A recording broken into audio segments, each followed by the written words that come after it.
Talk a little bit about rainwater catchment. So I live in an area where there's about 60 inches of rain a year. So we're going to try and harvest some of that because most of it comes in the winter. And we have about 3 or 4 months with hardly any rain. So the components of the system are the rain barrel. So this is a 55-gallon drum that we've got a couple little inlet and outlet on the top. We're going to have one of them collect water and the other is going to be for the overflow. We drilled a 1 3/8 inch hole down here toward the base, and with a piece of twine we fished down a little special valve there. You can get a look inside and see what it looks like from the back side. There's a rubber gasket there between the valve and the plastic of the barrel, and then this screws on the outside, and then this gizmo's threaded on the inside, so we'll be able to put our tap on here, and it's got a hose fitting so we can hook up a garden hose to it if we want in the end. Over here in this bucket we've got the parts and pieces that are going to make up our plumbing for this, and we'll show that all to you later. And then the overflow is going to come out here into this 3-inch diameter perforated pipe. We've got an elbow, and then we got the perforated pipe. You always want the holes on the top because you're collecting water and it's going out at the end. Here we've got a T, just a simple T, and the top is going to be flush with the ground with a little drain grate for overflow. And then my trusty assistant dug a nice post hole here, and we filled it with gravel.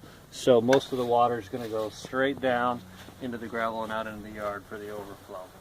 So we've got our valve put together now with our double threaded piece of pipe, and this is going to allow us to tap water from the bottom, but not the very bottom where there might be a little residue. I've got it elevated here on a stump, a little section of log. It's about 13 inches tall and about 26 inches in diameter. These drums are just shy of 3 feet tall and just shy of 2 feet wide, so this stump is the perfect height for filling up a bucket. What we're going to be doing with this is probably filling up watering cans in 5-gallon buckets, so keep that in mind when you position your barrel if you want to be able to tap water and get a bucket. So over here we've got our inflow. We shortened up our downspout. It'll swoop out, and then here we have a converter that converts the downspout to a round 3-inch diameter round pipe, and then we've got a reducer 3-inch to 2, a short section of 2-inch pipe, and then this little screw plug or bulkhead or whatever you want to call it that goes into the valve. And here's the plug for the other side. It's got coarser threads than this one, and it's got a little fitting on the top for a garden hose. So we're going to drill this out and hook up a male end of a garden hose to this.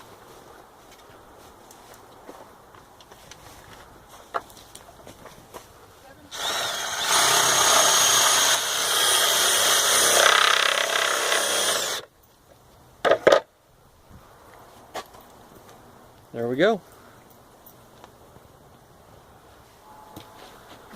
So here we are with our reducer bushing. Then we take the hose,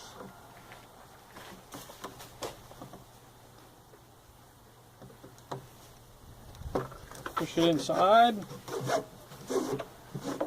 and voila! Here's our drain. So the theory is the water level gets up to about here, and then it starts coming over the edge and going down into this underground drain system that we talked about earlier. And of course, when there's a big rainstorm and there's a high volume of water coming in here, it's going to be really coming out quite fast here because we have a much smaller outlet than we do an inlet. But that's okay.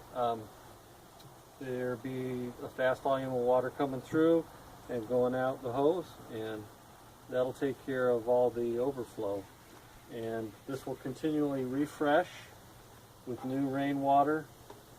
So it's not like you'll have the same water sitting there. As long as you have a rainstorm, you'll be getting fresh water in and out. So that's the rainwater system. We'll see what happens. So we didn't have to wait very long for rain.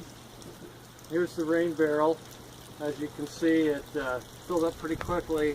We had about 3 hours of drizzle one morning, and it was about a third full. And then when it really started to rain, the barrel filled up right away. So here's the overflow, just so you can see that it's coming out. So we'll put this back in, and then one of the couple things that you should know about rainwater collection is the ideal roof is going to be a metal roof. So if you look up here, you see my metal roof, and then there's also a small grate right above the downspout that screens out debris, because you really don't want to collect leaves and pine needles and that kind of thing in your water barrel. So that will keep everything out. You just got to remember to go up there and clean out the gutters once in a while. And that's it. So successful rainwater catchment, and good luck to you.